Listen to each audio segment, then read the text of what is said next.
right, guys, we're back at it. I finally got a project for Project Kitfox here. I'm going to test a new prop. Hopefully we'll test several props this year, depending on how it goes. We might be satisfied after testing one, but we'll see. So I'm real excited to get an opportunity to try something else that will work with the Apex other than the NR prop. NR prop's been great. Got almost 300 hours running this setup. We've tested it with 3 blades, 2 blades, smaller 3 blades. We've tried all kinds of different versions of the NR prop and also different pitch settings. I have it right where I like it. The 2 blade, I use the SR118 blade, which is 2065 millimeters, basically an 81-inch 2 blade prop. We are at the airport now, so we're gonna get occasional interruptions with the airplanes flying by. But the 2 blade NR 2065 millimeter blades have been really the best compromise. I'm getting the fastest cruise speed and really good takeoff and climb performance. So that's the benchmark. And if we can improve on that, then we'll probably stick with whatever improves on that. But where I feel like the NR doesn't excel is in cruise flight. I think it is mostly designed as a real takeoff and climb performance prop, and it does a great job at that. So I'm not going to say anything bad about the NR. I think it's a great prop. It does really well at that takeoff and climb. Not so great for cruise speed. So I looked at Duke, Cincinnati, Kato, E-prop, and what I've been hearing the most positive feedback from is Kato and E-prop. And so I've kind of focused there. I'm talking with Nicole at Kato. Her and her dad are working on a blade that might work for the Apex. You guys may have saw that Trent Palmer tried the Kato on his 915 Rotex Kitfox. Found it to be really similar performance to the NR, but it's a much more substantial prop. I think it's much more durable. I think it's going to have a longer TBO. I think if they were the same performance side by side, the Kato is going to be a lot more expensive, but I would probably go with that prop just because it's heavier duty and is designed for a higher failure limit. So that's what I do like about the Kato. But the other one I've been hearing just amazing reviews of is the E-prop. And so a friend of mine, Jonas Marcinko, has been flying one. He loves it. He's put it on a Kitfox 4. He saw a 10 mile per hour increase in cruise speed. He didn't see any loss on takeoff and climb. Matter of fact, he thinks it's even better. And he went to a STOL competition and he won with this prop. So I gave him a call. He's now an E-prop dealer and he took care of everything. I gave him some numbers with horsepower, my prop flange mounting pattern, the spacing, whether I needed a spacer or not. And he took care of everything else. I think it's really reasonably priced. It's a little bit more than the NR, less than the Kato. And the thing that had me concerned about it is the blade profile. So here's the E-prop. It looks like a warp drive, which a warp drive is a great plane, or a great propeller. So their theory is completely different than Kato. Kato's got a much wider, more tapered blade, thicker, longer chord, or thicker camber, longer chord. This one's very narrow, but has a tremendous twist in it, like really aggressive twist from the root out, and really thin, super lightweight. But comparatively to the NR blades, these are solid. They're stiff. They're not hollow. I don't know what the core is made out of, but these are, in my opinion, way heavier duty blades than the NR blades. The NR blades are pretty fragile. And there's not really any guidance on how long are they good for. It's really on condition. So E-prop came with supporting paperwork. It gives you recommended TBO. It gives you a limit on your RPM speed. It gives you torque specs for how to mount everything, which you don't get any of that with an NR. You just get a box with a hub and some bolts that don't fit and some blades in it from the Ukraine, and you're on your own. You know, you got to call around or ask people on Facebook, hey, what's the torque spec? What do you do with this? So there's not a lot of support there. If you do get a hold of Roman in Ukraine, he doesn't speak English, so it can be a little difficult to get info from him. E-prop, so far, I'm real happy with the way things showed up. We did run into a little bit of a problem with mounting. This is the front face from my gearbox. So this is the prop flange. Normally you would have drive lugs in here, and that drive lugs would stick into the hub, and that's what translates the rotational force to the propeller.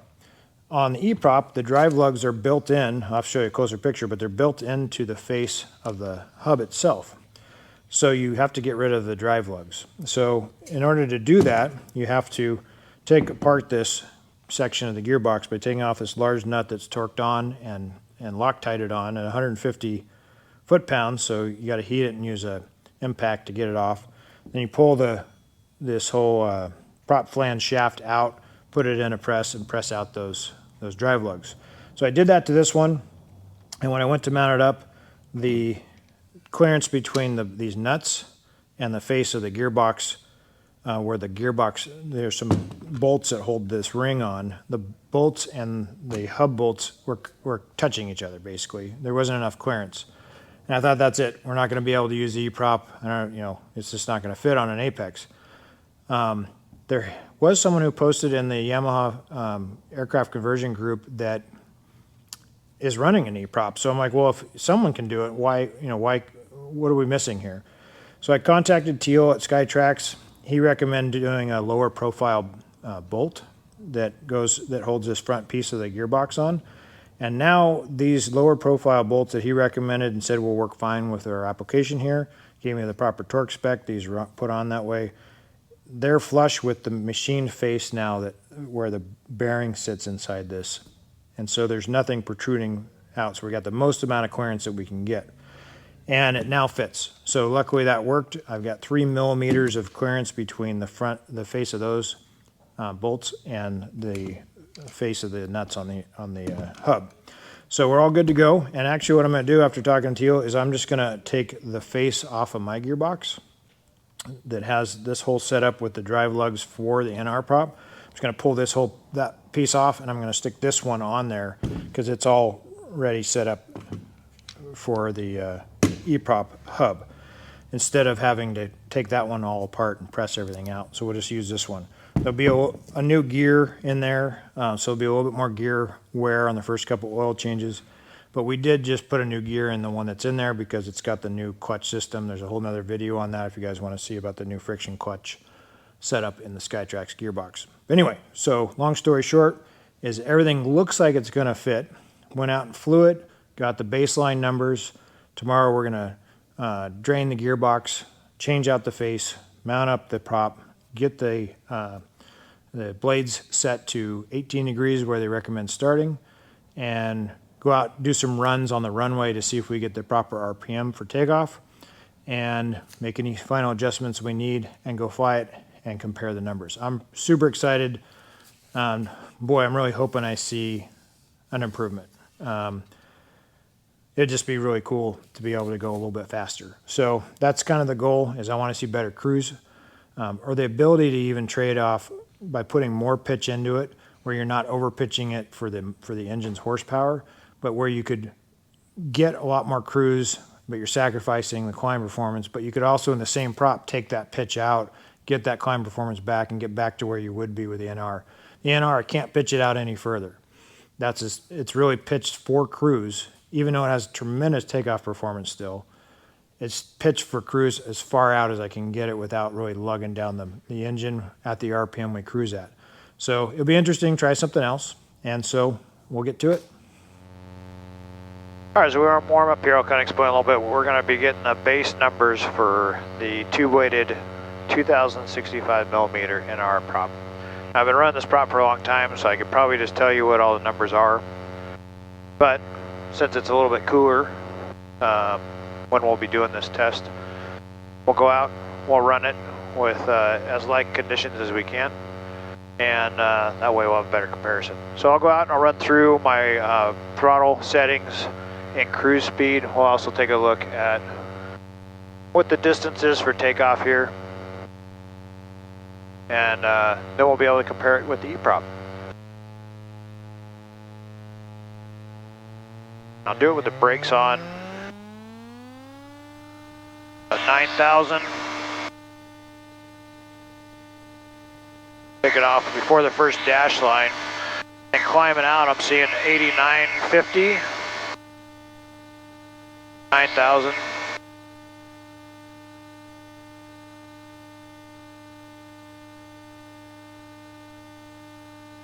That's at 70 miles an hour. And then I like to pull it back.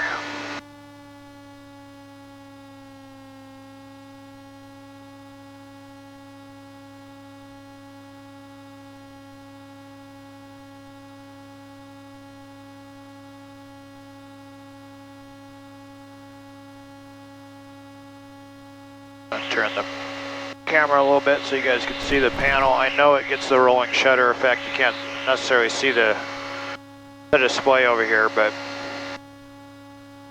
8,400 on the climb out. That gives me good temp control, good performance. I'm still doing about 1,000 feet a minute at 78 to 80 miles per hour. So we'll go up for a nice even number. We'll go to 3,000 feet. So we'll watch it on the climb. And then from 3,000 feet, we'll do our cruise test to get our numbers. So a couple things I wanted to write down on that. So on takeoff,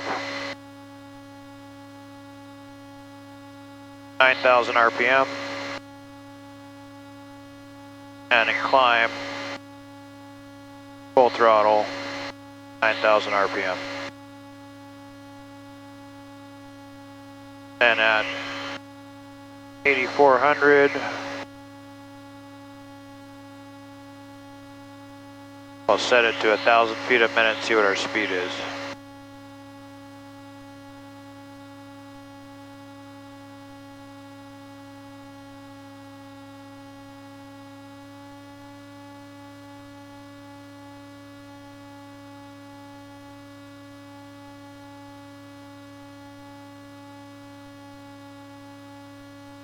About 70.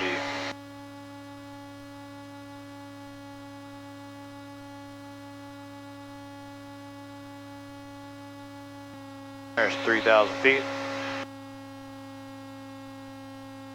So we'll start at our lowest cruise setting that I like to use of 7,800. And when you push over on this, you got to find level. And then the RPM will creep up a little bit as you accelerate. So we'll just keep pulling it back till we stay at 7,800 RPM.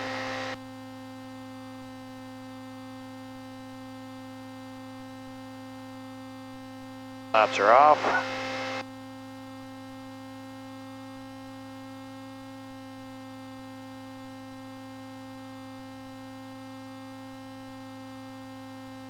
The reason I like 7,800 because it gives me about 5 gallons an hour.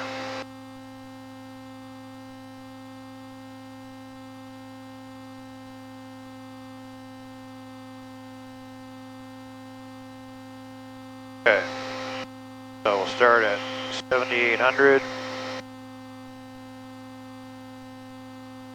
at 3,000 feet. 5.0 gallons per hour.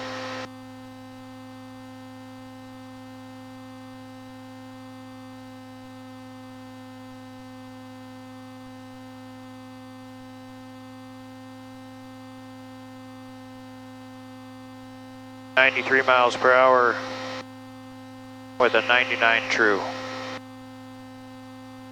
Okay, go at 8,000.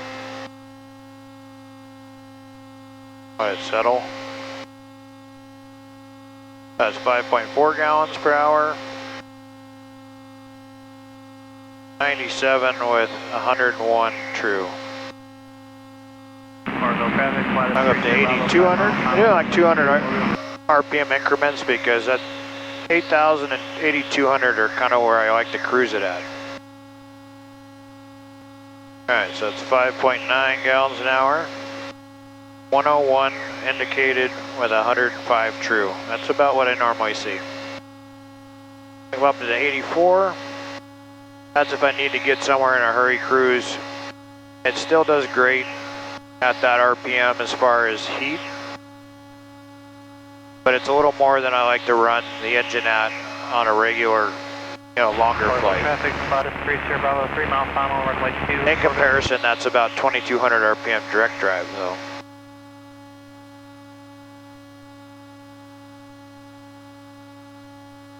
So at 8,400, at 6.2, 103 indicated with 107 true. Take it up to, keep going in 200 increments to see the difference. We'll do 86.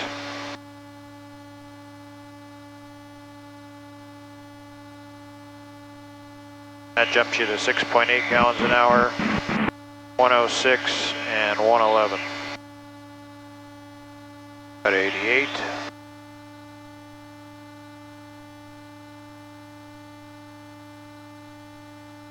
Seven point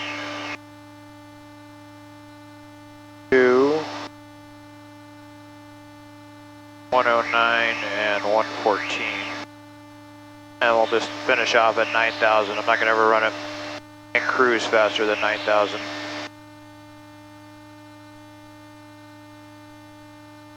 And in comparison, again, that's 2350 on the RPM. 7.5 gallons an hour, 111 indicated with 117. All right, so that's basically what we needed right there for comparison. All right, so we'll turn around 180 degrees. We'll go through those numbers again on the way back, just to confirm them. Our start out at 78. And if they're off by 1 or 2, I'm not gonna worry about averaging them.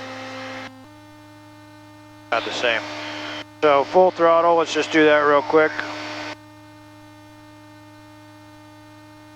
Binary traffic, Kitfox, Keswick inbound on 45 for left traffic 34. Just to see what it tops out at. Both RPM and speed.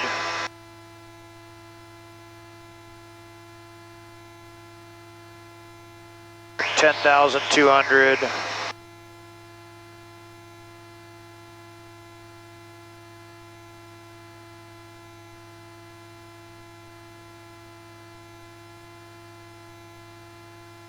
And 130 with 136.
So the spinner is referenced with a red dot for the red blade.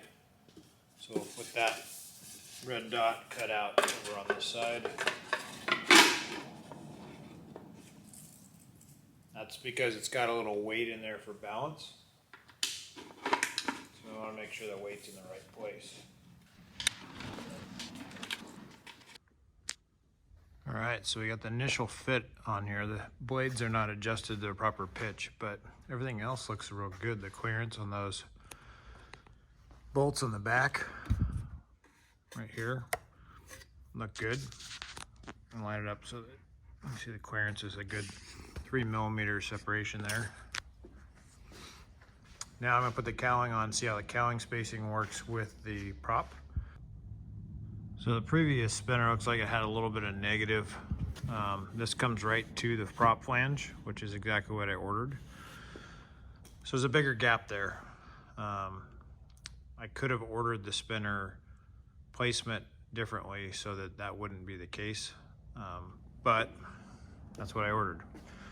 I didn't think about the offset behind the prop flange, so there's your gap.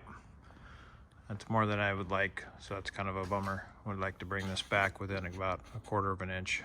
So, but it follows the profile of the cowling perfectly, just like the other one did.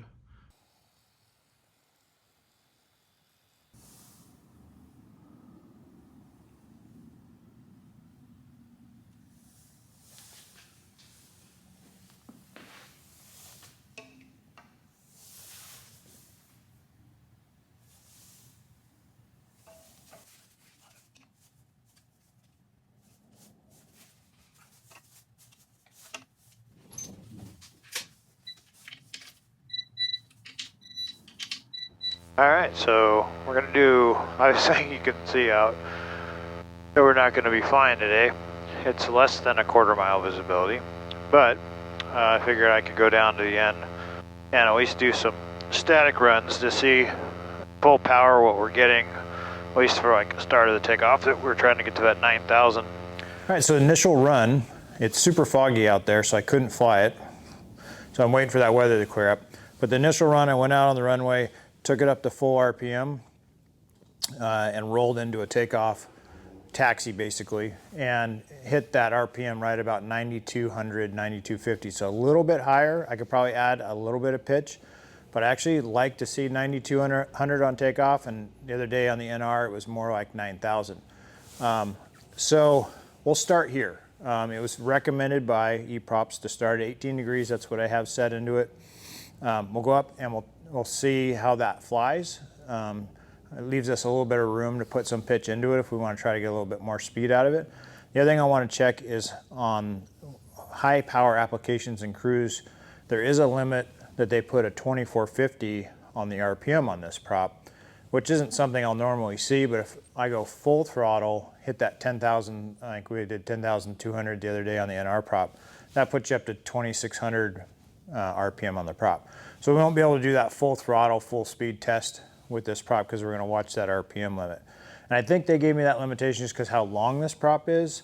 I might check with them and just see if that was something that Jonas mentioned to them that I wouldn't exceed that, so they put that limitation on it. But I'll see if that's a hard limitation or not. It shouldn't come into play really with the gear ratio we have on this. 2450 is fine. We normally cruise around 2100, so. Anyway, it's a good place to start with the... All right, so we're gonna head out and do our first flight with the E-prop. I run through pretty much the same exact flight test that we did when we got the baseline with the NR prop.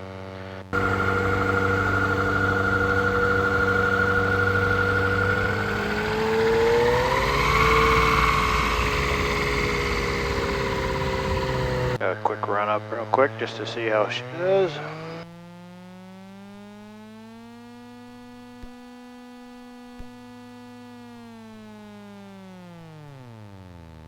Seems harder to me to hold it with the brakes, but I think I didn't really do a lot of that with the NR prop. I usually would take it up to about 6,000, so. All right, here we go, let's go check it out. Veterinary traffic, Kitfox taking 3-4, be straight out.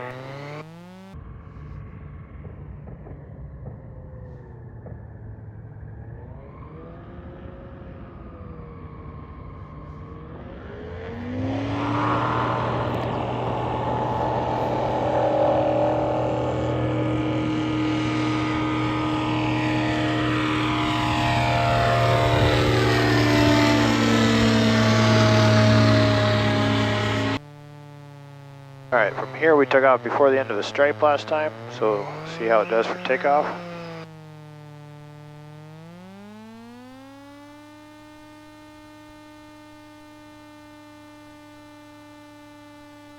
Very similar. Got less RPM right now than I did. A lot less RPM.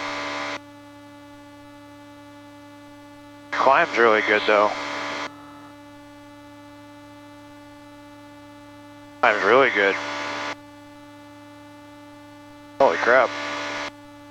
Doing 8,700 RPM, 70 miles per hour, doing over 1,500 feet a minute.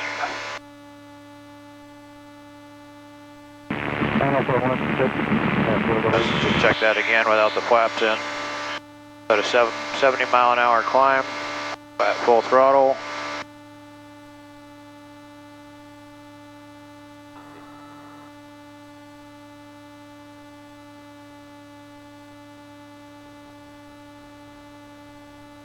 $1,300 feet a minute.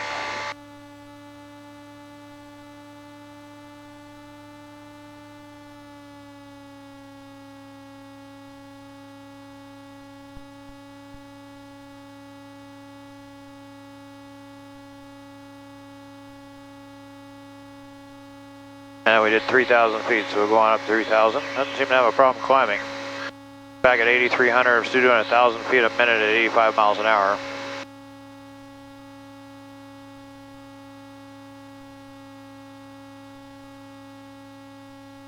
Initial climb out though was 300 RPM less, almost 400 RPM less than the NR, so I may have too much pitch in it. Alright, there's 3,000 feet. We'll start with that 7,800. Alright, so 7,800. Then a fuel burn of 5.4, an airspeed indicated of 100, with a true of 105. I'll tell you that's quite a bit faster. Alright, let's take it up to 8,000.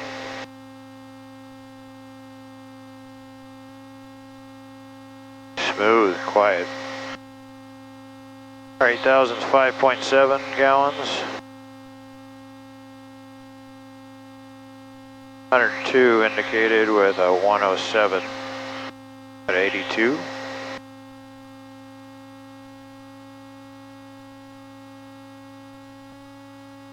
A 108 and a 111 cruise. So that's indicated true. Let's try 84.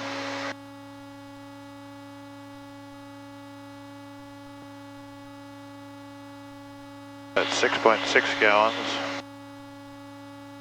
Yeah, 110 on the indicated with 115 true. 86. That jumps the fuel burn way up at 86. 7.4 gallons an hour. 114 and 119. 88. 7.7 gallons an hour. 117 and 122. Now we'll finish off at 9,000.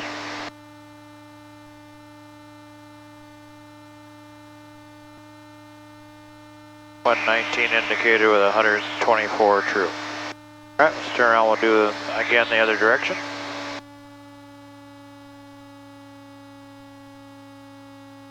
It's fast.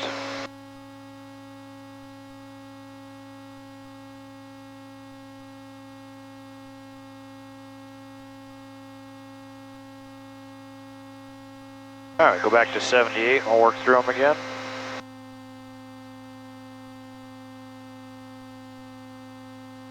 I think what I'm most stoked about is that 7,800, which is a really low RPM cruise, we're over 100. That's really awesome. Alright, so the last thing I want to do is take it right to the 2450 on the RPM on the prop. That's the limit they gave me, and see where I'm at on RPM with that.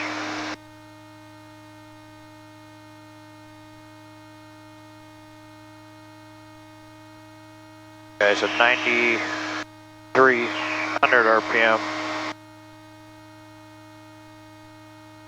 on the engine.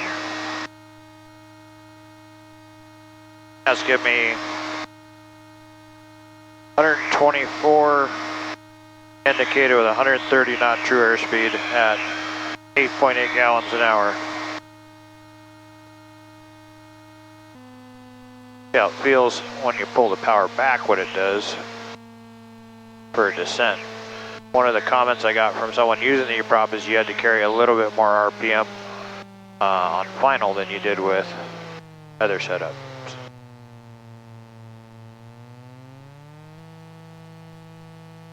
Let's run it through kind of the low RPM up, back up to that normal cruise and see if there's anywhere that kind of gets a weird vibration or anything. Oh, it's just so smooth.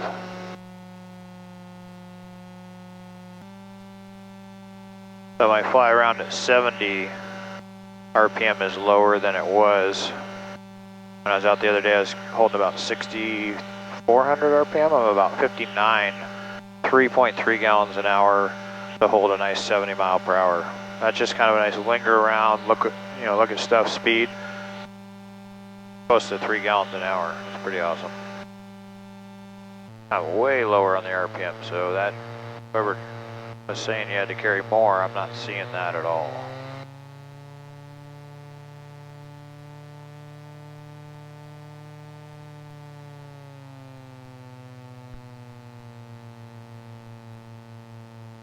Normally I'm about 55, I'm holding about 4.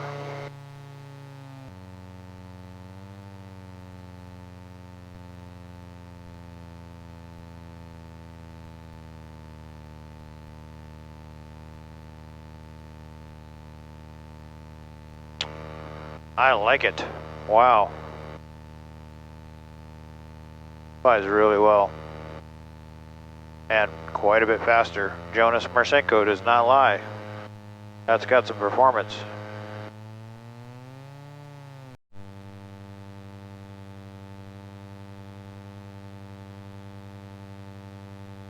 Well, we went from flyable to when I pushed it out of the hangar to IFR just in the warm-up time frame here,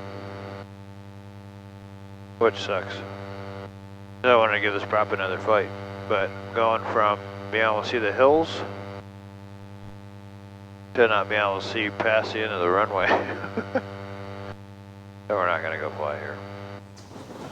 All right, guys, I want to do a little bit more flight testing, but the weather's not cooperating. Looks like it may not for the rest of the week. So there's a couple other things I wanted to go over in this comparison between the NR and the E-prop. So sitting here on the workbench, I have basically 4 different NR prop combinations. And I'm going to go through them real quick, and then we'll talk about the weights. So what I took off the plane is a 2-blade NR SR118 scimitar blade in a 2065 millimeter, which makes it about an 81-inch sitting on my toe, but I'm about 5'10", and you can see it's a pretty long prop. This is what I found to be the best performing prop out of the 4 different combinations. Of course, I only tried 3 of them. I'll get into that. But when I originally ordered the prop from Roman in the UK, that's where these come from, I ordered the 2-blade hub, 2-blade spinner, a 3-blade hub, a 3-blade spinner, and then 3 blades. So this is the 3rd blade for that original prop, and this is actually what I had on the plane when I did the very first flight. The 3-blade in the SR118 2065 millimeter. And I found that it was too much prop. In order to get enough RPM, I had to really flatten the pitch out to a real fine pitch, and it gave me a cruise speed of like 86. It was terrible. So I went to the 2-blade, and actually it was recommended that right from the start that the 2-blade was going to be the best configuration, and I got that information from Steve Henry. He was spot on with it. When I went to the 2-blade, I picked up probably about 6-7 miles per hour right there over the 3-blade, just because the 150, 160 horse normally aspirated APEX is just not powerful enough to drive 3 of the large NR prop blades. But I didn't want to give up on the 3-blade, so I did order 3 additional blades from, actually through Hal Stockman. He's an NR dealer, so you can get a hold of Hal Stockman to order these. And got the shorter one, which is 2,000 millimeters, or basically 78 inches. And so this is the 78-inch 3-blade. And I tried this. I liked it. It's smooth. It gave pretty much the same, if not slightly better pull right off from a standstill. Climb performance was good, but the cruise did suffer. I lost about 5 miles per hour in cruise going to that 3-blade again. And I tried it in the STOL drags because I thought that better pull might help me out, but I actually was 2 seconds slower after taking this prop off. I switched back to the 2-blade, and I was 2 seconds faster with that 2-blade. So everything kind of pointed to the 2-blade being the most efficient in my setup. What I haven't tried is the shorter prop in 2 blades, but I believe that's what Brian Dacus is running on his Apex, and he really likes that combination. So those are your 4 different combinations. And the weights, basically this setup with the 2-blade with the spinner came in at 13.11 pounds. So it's a really lightweight prop until you compare it to the E-prop. The 3-blade with the spinner came in at 15.3. So you add about just over 2 pounds when you add the extra blade and the thicker hub. Now the E-prop, on the other hand, with the spinner came out to 6.3 pounds. So we're saving over 6 pounds.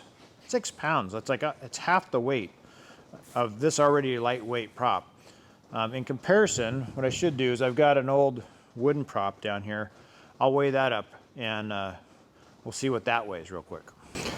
All right, so I had this wooden prop sitting here in the shop, so I decided to throw it on here just as a comparison in weight.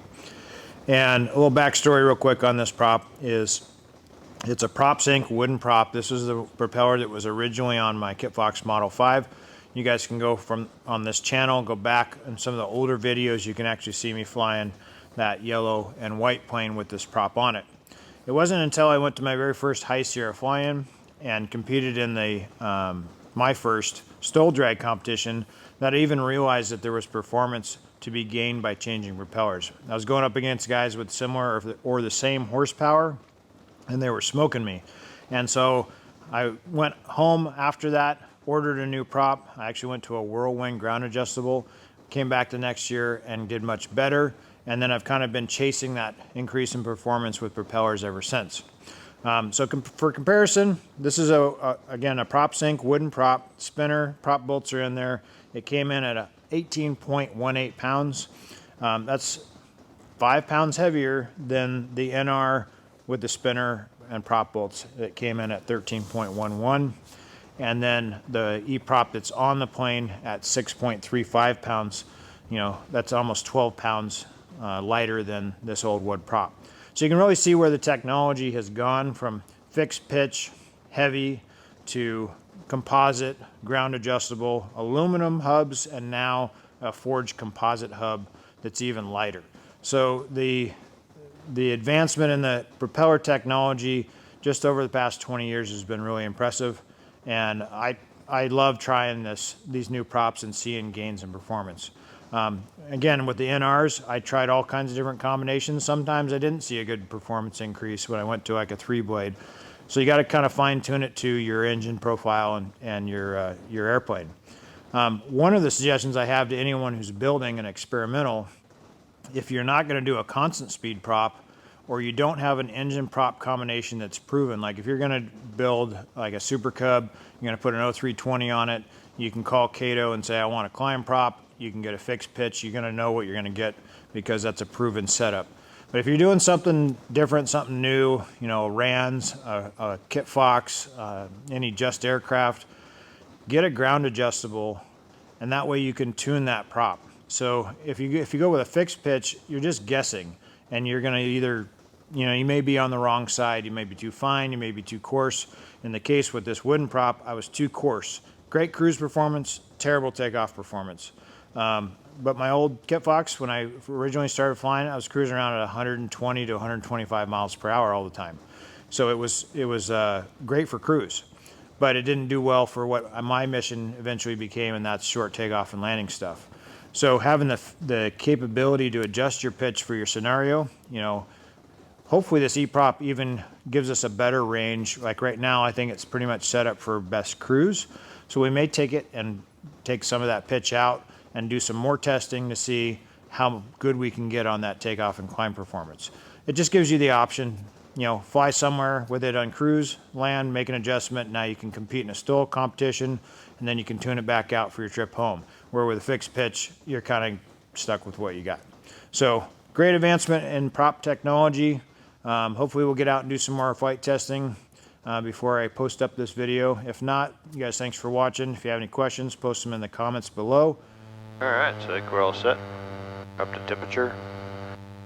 Flaps set. Go ahead and get rolling here. Veterinary traffic, Kitfox taking 3-4 via straight out departure. Okay, so last time we wanted to see if we could take out before the end of the first stripe. Lined up on the numbers. A shot here.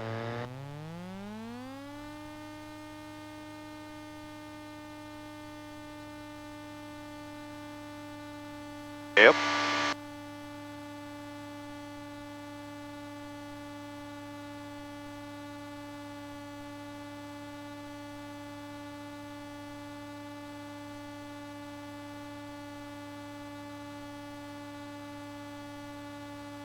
Alright, 1,500 feet a minute climb out. Take the flaps out, see where it goes. I'll pull it back to 8,400. Set it at 1,000 feet a minute.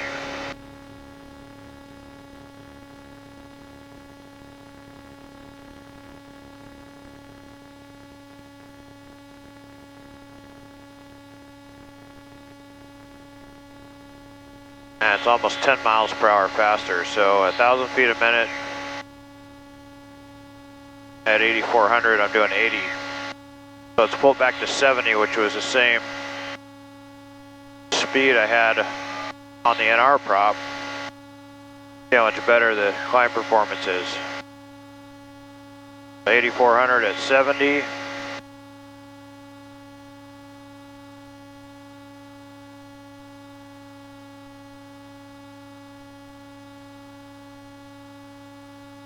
About 1,300 feet a minute.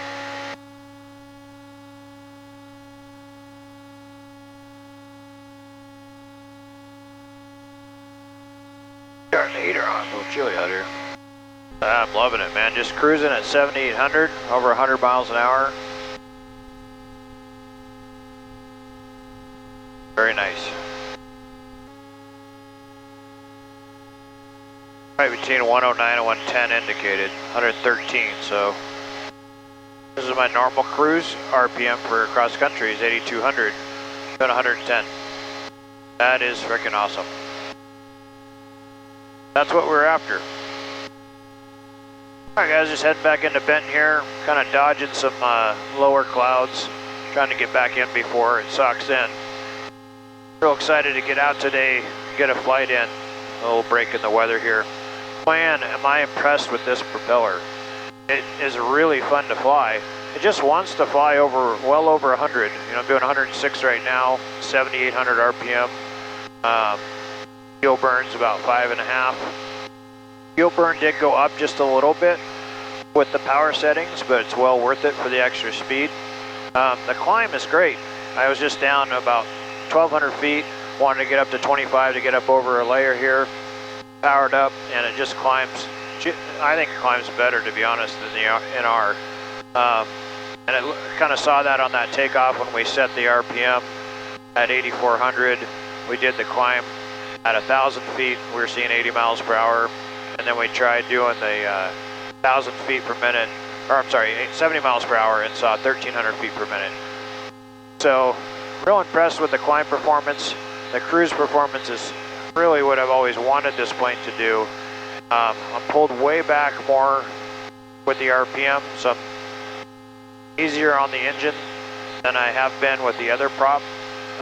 Just everything about it so far I really like. It's so smooth. I mean, no vibration at all. You can hear the engine. You can even hear the exhaust. It's just the engine. You can hear it ticking along. And I'm just real impressed with it. So if you guys are interested in an E-prop, give Jonas Marcinko a call. He did a great job of getting me the right one, make sure it was all set up properly for this setup, and ordered it. It was on my doorstep in about 2 weeks, and again, I think they're really reasonably priced. So if you guys are interested, go ahead and get a hold of Jonas. I'll put a link to however he wants you to get a hold of him in the description below. So as we drop into the bent here, we'll go ahead and wrap this one up. And this will be a wrap up of 2024 too. Hope to get some more videos out next year, but thanks for watching, guys. Just need a couple more subscribers to hit that 20,000 subscriber mark. So if you like the video, please share it with a friend, and we'll look forward to getting some new videos out to you in the new year. Merry Christmas.